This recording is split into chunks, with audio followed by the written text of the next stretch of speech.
it's me, that bitch. Still alive. Still reading books. Today we're going to be reading Straightness Must Be Destroyed by Sappho Papantonopoulou. It's a body. A baby is born. The doctor slaps a gender onto the body. It's a boy. It's a girl. For those whose bodies do not seem to fit easily into the categories of male or female, the doctor, almost invariably, will treat this as a medical emergency. The parents will be intimidated into forcing invasive surgery, mutilating the baby's genitalia so they will appear to fit easily into these categories. For all bodies regardless, the category "it's a boy" or "it's a girl" must be applied onto the baby. From the very moment of birth, our bodies are fit into a social system in which there are two genders, built upon the myth that the two sexes are natural. Our heteronormative society considers it urgent that everybody be labeled boy or girl, to the point that it will not shy away from using violence against intersex bodies in order to apply these labels. For some reason, the vast majority of people identify with the gender label that was applied to them at birth without their consent. This majority of people we call cisgender. The rest of us are transgender, genderqueer, gender nonconforming, etc. But then again, the vast majority of people seem to be content to go along with most things. After this, we grow up and we learn all sorts of other roles that stem from the label boy or girl. This label determines everything from what sort of toys we're supposed to play with to what sorts of expectations are to be placed upon us in social situations, to what kind of sexual desires we are supposed to have. We cannot escape these assumptions. They are everywhere. Daring to transgress these norms can result in violent punishment. These norms and the threats that back them up are all a part of straightness. Straightness is not an orientation or even really an identity, but a system of social relations. In that regard, straightness is very much like capitalism. Straightness is a multifaceted set of social rules that police our bodies, our minds, our desires, and the ways we interact with others. Straightness tells us that people with certain bodies have to be men and others have to be women. It tells us that men have to act in certain ways and women have to act in other ways. It tells us that we have to have certain kinds of desires and not others. It tells us that we have to fuck certain kinds of people in certain positions for certain reasons. We can change certain aspects of straightness. For instance, the fight for gay marriage, which seeks to allow privileges for certain monogamous, normative gay couples without challenging the state institution of marriage altogether. But ultimately, we need to destroy this system that polices every aspect of our existence, from the deeply intimate to the highly public.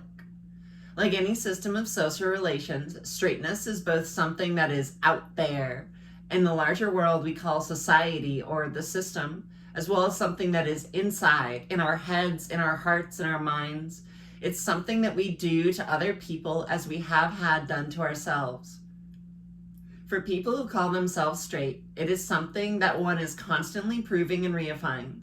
Part of this is because straightness is an impossibility. The ideal man and the ideal woman, these are impossible ideals. Nobody ever quite fits. Part of straightness as a social system is the collective effort of those who subscribe to force themselves and others around them to meet this definition, to kill the inner queer in order to fit oneself into the straight mold. These are the internal contradictions of straightness. The destruction of straightness would not mean the destruction of heterosexuality. Women and men would still exist. Women and men would still fuck each other.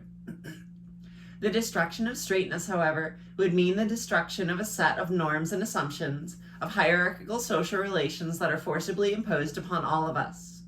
The destruction of straightness would mean that we no longer take it as self-evident that being born with a certain kind of body makes someone a man or a woman. The destruction of straightness would mean we no longer take it as self-evident that people with certain bodies will desire certain types of other bodies. The destruction of straightness would mean the destruction of the ideal woman and the ideal man. The destruction of straightness would mean a world in which all of our bodies, all of our desires, all of our genders, all of our consensual identities would be honored and viable.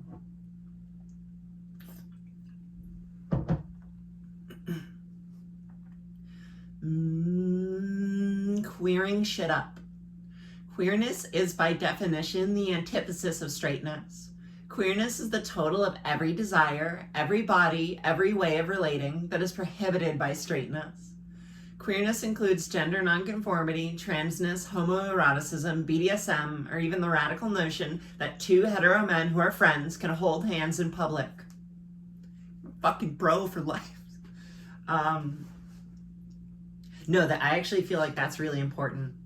That like heterosexual men should be able to express like actual love for each other in a way that isn't like sexualized. You know what I mean? Like, let the bros be bros together, you know? Let them love each other and say it to each other and sometimes hold hands and like be close, actually. Queerness is everything that straightness is not. Queerness is every desire, every way of being that is forbidden under this regime. Queer liberation seeks to liberate all of these forms of expression as long as they are consensual. Queer liberation is the destruction of straightness. Queer liberation is the abolition of gender hierarchies as well as hierarchies based on sexual desire.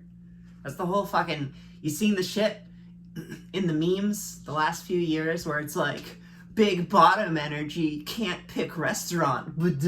Like, that's just reifying man and woman gender roles through fucking sexual desire. It's fucking stupid. You can be a bottom or a submissive and still know how to fucking pick a restaurant or like advocate for yourself or like be a goddamn equal outside of the bedroom. Christ. Stop replacing bottom with woman. Or stop replacing woman with bottom. Fucking Christ. Straightness, by contrast, is hierarchy. Part of anarchist struggle is to create spaces outside of these hierarchies within the shadows of the world. Therefore, the destruction of straightness and the building of alternatives within its shadows is inseparable from anarchist revolution. There are people in my life who are predominantly heterosexual, who identify the gender they were assigned with at birth, who live in monogamous relationships, but whom I would consider queer. What do I mean by this? There is a world of difference between those who have accepted the dominant order of things because that is what they have been told and they have never questioned it, and those who have actually challenged themselves. If you have searched within your soul and challenged yourself and come to the conclusion that you feel yourself to be the gender you were assigned at birth, that you are sexually attracted to people of the opposite gender, etc., then it is completely different from someone who calls themselves straight because they have never challenged the social norms of straightness.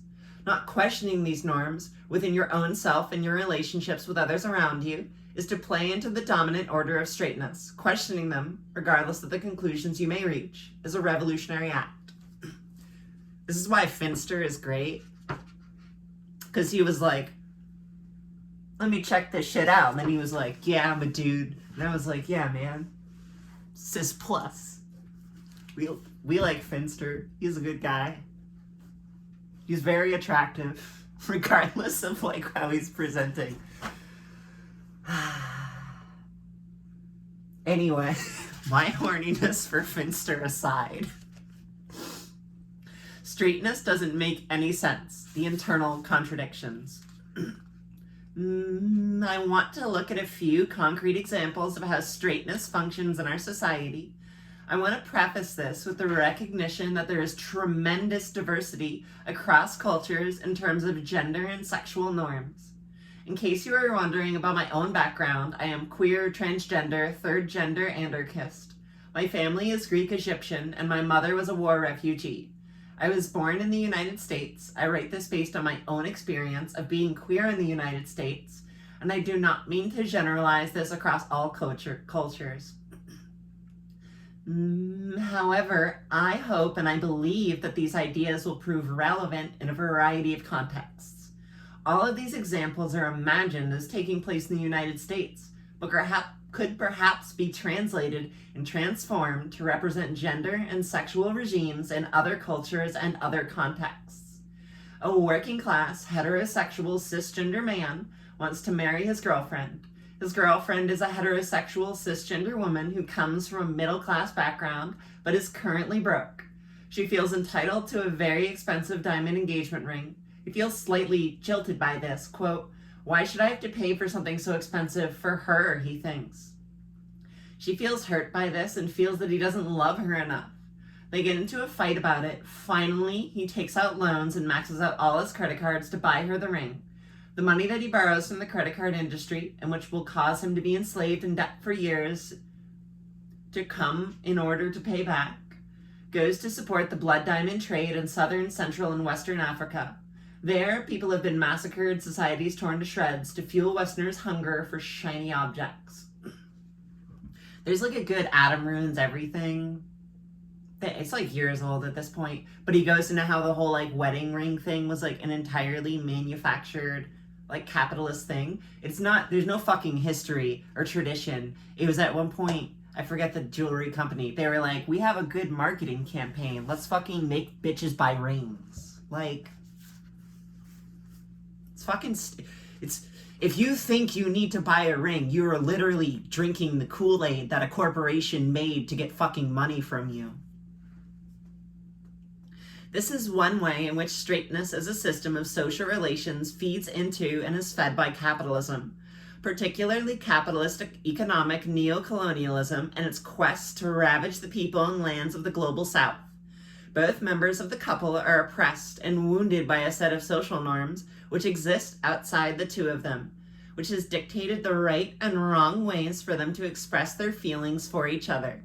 She feels entitled to a diamond and feels hurt if he doesn't provide. He is expected to provide and feel his masculinity called into question if he doesn't. Finally, he ends up enslaved in debt to the banks and credit card companies that make tremendous profit off the two of them. Their straightness is integral to a capitalist set of social relations that is built off of the environmental destruction and genocide against people in the global south, while feeding them into an institution of debt slavery. Two straight identified cisgender men are the best friends and feel a deep love for each other. They go out of their way to express this affection for each other without challenging their privilege as straight men, subconsciously creating excuses to touch each other. Fortunately for them, there are a plethora of such forms of expression available in straight society. Wrestling, for instance. Straight society is full of supposedly desexualized excuses for two male bodies to touch. Football. But the two of them will never simply hold each other. That's sad. We can see it's not simply a matter of them being straight people. We are looking beyond straightness as an identity. Rather, straightness is an internalized set of social relations that dictates the acceptable and unacceptable ways in which the two of them might physically interact. Wrestling, moshing, various forms of hazing, and real physical violence. These are all contexts through which the internal contradictions of straightness may be literally hammered out. The cisgender man identifies as straight and is very homophobic. He meets a woman he is attracted to and they go somewhere to have sex.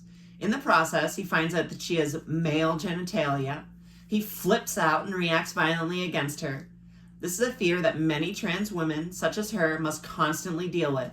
He beats her and calls her it and faggot and other dehumanizing things. All the meantime, in the back of his mind, he is really trying to beat back a part of himself. A part of himself that maybe knew she was trans and sought her out. A part of himself that he is very uncomfortable with. She has been made into a target from the outset. First as a target for his frustrated desires. Second as a target for his fears of himself as a result of those desires. Her marginalized status as a woman in general and as a trans woman in particular allows him to dehumanize her and use her as a vessel to project everything that he despises about himself. Everything about him that does not escape, that does not match his own internalized straightness onto her. She is an escape hatch for the internal contradictions of straightness, and she may be killed for it. A young cisgender boy first learns about anarchism by going to punk shows. He feels naive, but doesn't want to show it. He hears from his friends about how real punks and real anarchists do things. It's all tremendously macho. He feels pressured to perform a certain form of anarchism because he feels his masculinity threatened if he doesn't. Some older, straight, cis male anarchists pressure him to take part in an action involving property destruction. He doesn't feel totally comfortable doing it, but feels the need to prove himself and prove his straight masculinity. He gets arrested, and it turns out that the older anarchists who pressured him were government agents who set him up. They took advantage of his vulnerability, particularly his need to perform a certain type of anarchist straight masculinity, in order to entrap him. This fucking reminds me, I once met a person who was bereft of being a person. She dissociated from all sense of personal identity and was entirely interested in other people's. There was nothing inside of her. In a way that was probably trauma or internalized transphobia or something else. But I remember she was like, "What cool anarchist stuff have you done?" And I was like, I cooked a big meal for 30 people once. I gave someone a sleeping pad because they travel without a car. I like to hand out socks and stuff. I make literature. I try to tell my friends I love them. And I could tell she was fishing for how many windows have you smashed? And it's bitch, none. Anyone can smash a window. How many people can make a window? We need fucking windows. We like living in houses. It's helpful when it snows. Jesus. Being an anarchist isn't about blowing shit up or being violent or aggressive like Christ. It's not about circle jerking over insurrection. If you think it is, you're a fucking idiot. Fight me. You'll win because I'm disabled, bitch. You want to beat up a cripple fork? I have a lot of feelings about post-left anarchism being fucking dumb. Anyway. They took advantage of his vulnerability in order to entrap him. He ends up spending a long time in prison. Regardless of the forms of desire this young person may feel, queer liberation for him would have meant having the strength to be vulnerable, the strength to say no and not be masculinity baited by the cops. The irony is that this form of straight masculinity is an enormous vulnerability for straight males and those who associate with them. In other words, straightness is a threat to security culture. Various forms of queerness exist inside everyone. People who identify as straight are people who have, to varying degrees, suppressed this queerness. But that doesn't mean it doesn't pop up sometimes. There are the contradictions of straightness. The way in which straight identified people police their own straightness and then sometimes violently project that woundedness onto others, particularly queer and trans people.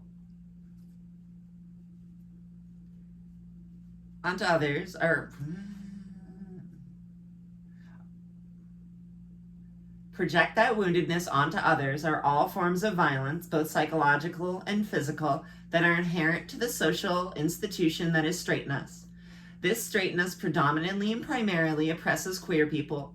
For instance, the woman who is subjected to transphobic violence, but it also confines straight people. It forces straight people to take out loans to assimilate to a particular model for showing affection. It forces straight people to kill a little part of them, something endangering themselves and those around them. This struggle to abolish straightness is a struggle that plays out within anarchist and anti-capitalist communities as well as in capitalist society at large.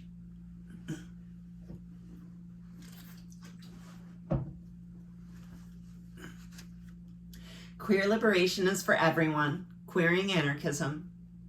What does this all mean? For one thing, if you're scratching your head now and wondering if there's such a thing as a straight person anymore, good.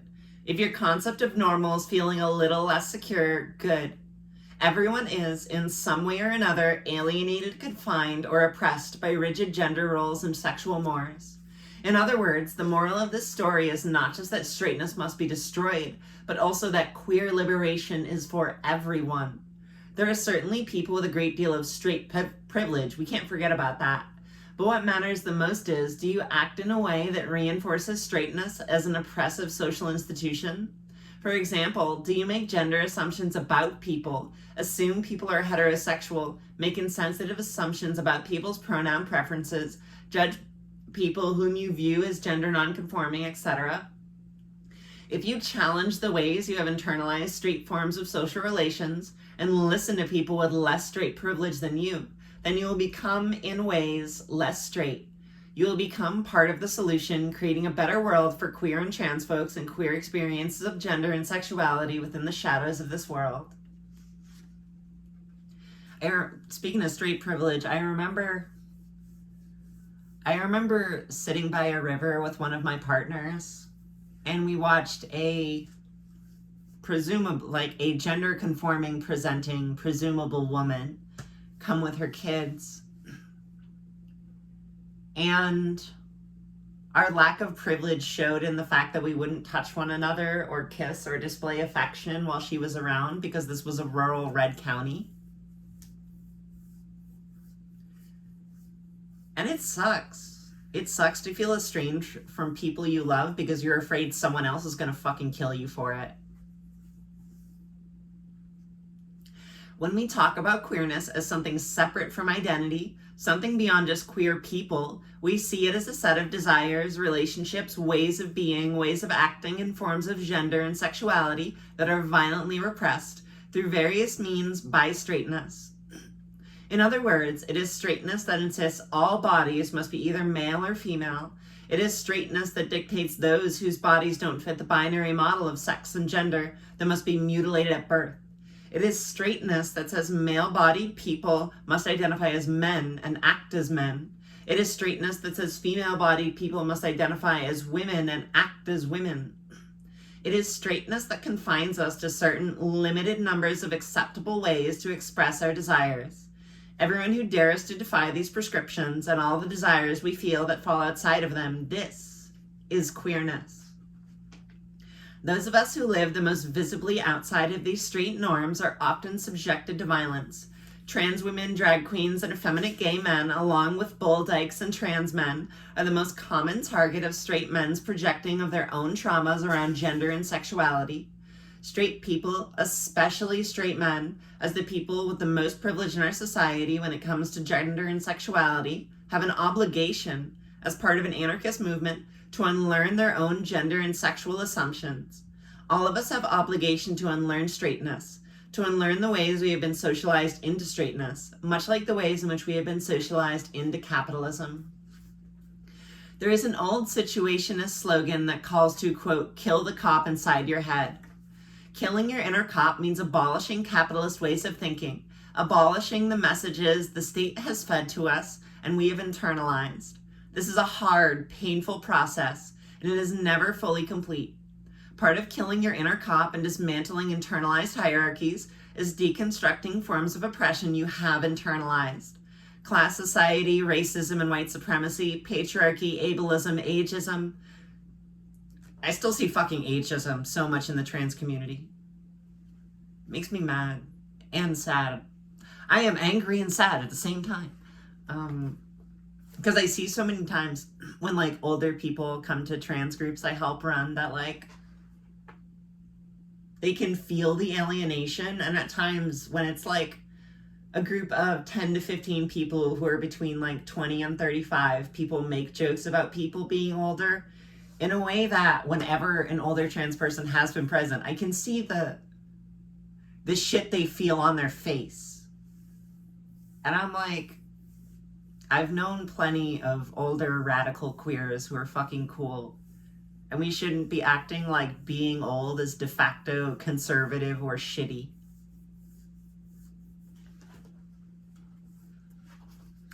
All of these forms of oppression are part of systemic hierarchies we internalize. Everyone who's an anarchist and wants to work to create better worlds needs to work on all of these struggles within themselves as part of a larger anti-capitalist, anti-status struggle. Part of killing the cop inside our head means addressing internalized straightness. The struggle for liberation is one that extends from the small scale to the large scale and back again.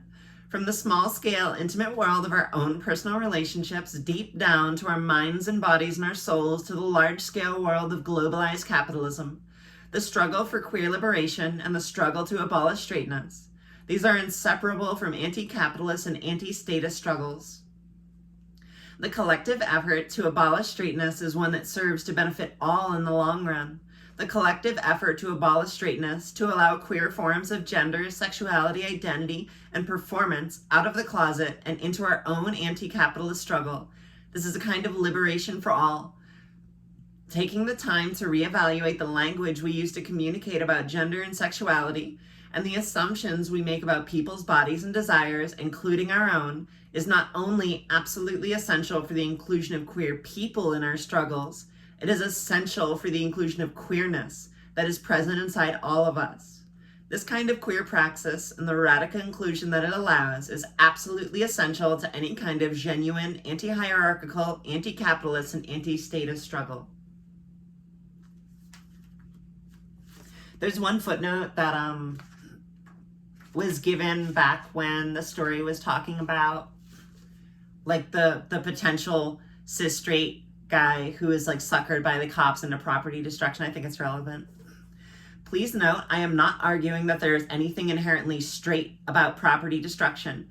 There are plenty of anarchists out there who practice various forms of direct action, including property destruction and other forms of action, in ways that are conscious of intergroup power dynamics.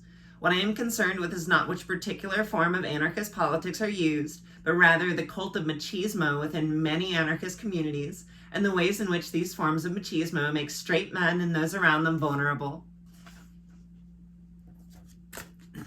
That one was really fucking good. That one was like, It was like clear, made like a super solid ass point, grounded in like really solid ideas.